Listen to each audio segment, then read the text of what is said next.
प्यारे बच्चों, मैं DS मौर्य आज नए वीडियो के साथ जहाँ तक पढ़ाया गया था उसके आगे देखें।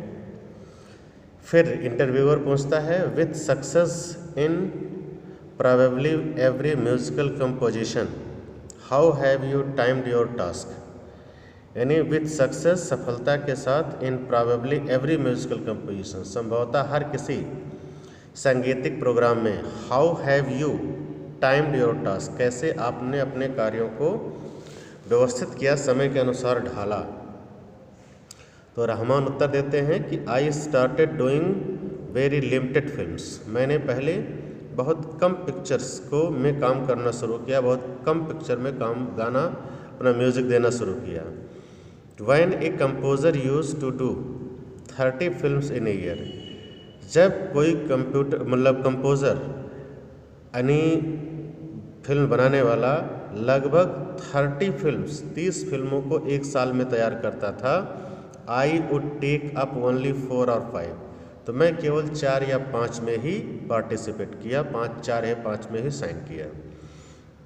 आई said that it was enough for me, मैंने ये कहा कि मेरे लिए ये पर्याप्त है। I always live with a song, मैं हमेशा गीत के साथ रहा। Sometimes for a week, sometime for 6 month, यानी कभी 1 सप्ताह के लिए, कभी 6 महीनों के लिए। To try and fix whatever is wrong with it, ये कोशिश करने में, ये समझने में, ये निर्धारित करने में समय दिया कि क्या मेरे साथ गलत हो रहा है।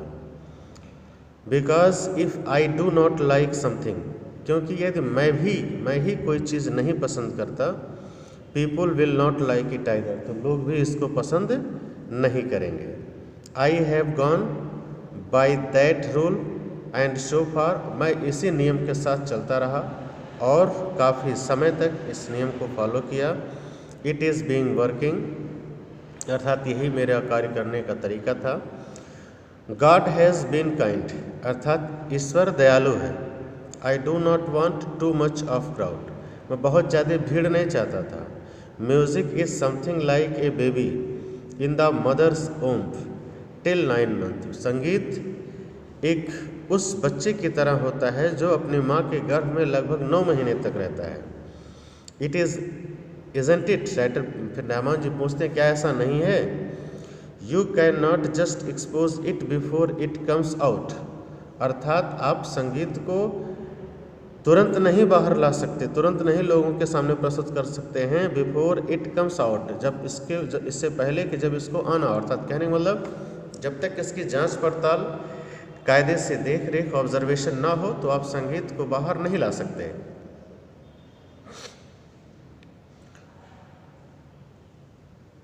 सो it is something like that for me, और शायद संगीत मेरे लिए कुछ ऐसे ही थी।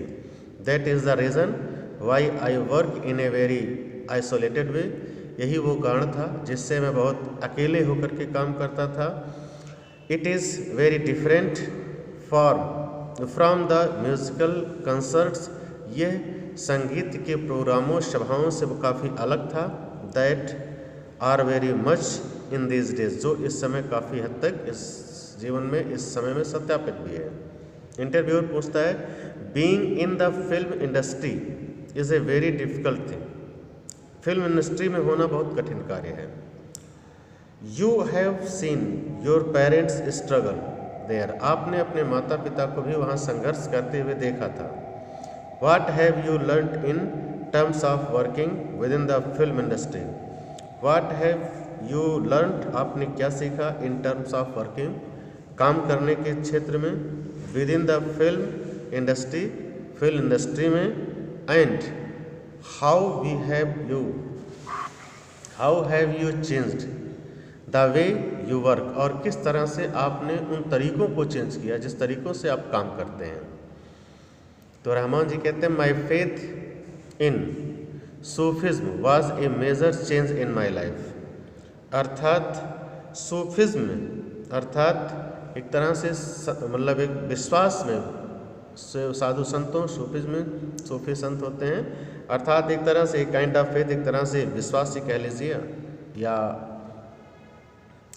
जैसे ईश्वर के प्रति आस्था होती है, इसको कह लीजिए was a major change in my life, मेरे जीवन में एक बहुत बड़ा परिवर्तन आया।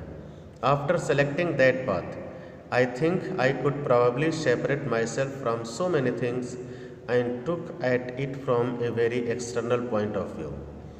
कहते हैं आफ्टर सेलेक्टिंग दैट पाथ, अर्थात इस भगवान में विश्वास यानी आस्थावादी रूप को अपनाने के बाद, रास्ते को अपनाने के बाद, आई थिंक मैं सोचता हूँ आई could probably separate my self, मैं अपने आप को अलग कर सका संभव तरीके से, फ्रॉम सो मैनी थिंग्स, उन ढेर सारी चीज़ों से, and look at it from a very external point of view, और अपने इस कार्य को एक बाह्य दृष्टिकोण से सबसे अलग समझ पाया। So whether it is fame, चाहे प्रसिद्धि हो, मनी पैसा हो, पीपुल लव लोगों का प्रेम हो, आर एनीथिंग या कोई ऐसी चीज़ हो, आर इवन म्यूजिक या संगीत ही हो, I completely dissociate with that, मैं पूरी तरह से उससे समर्पित था, and go outside to look at it from another point of view, और बाहर चला जाता था इसको एक और दृष्टिकोण से जानने के लिए। आई बिलीव, मैं विश्वास करता था, that music is a service, कि संगीत एक सेवा है, in the way actually an art, और इस तरीके से भी जो वास्तव में एक कला भी है, एक कला के रूप में है। तो आज के लिए इतना ही, फिर नेक्स्ट डे।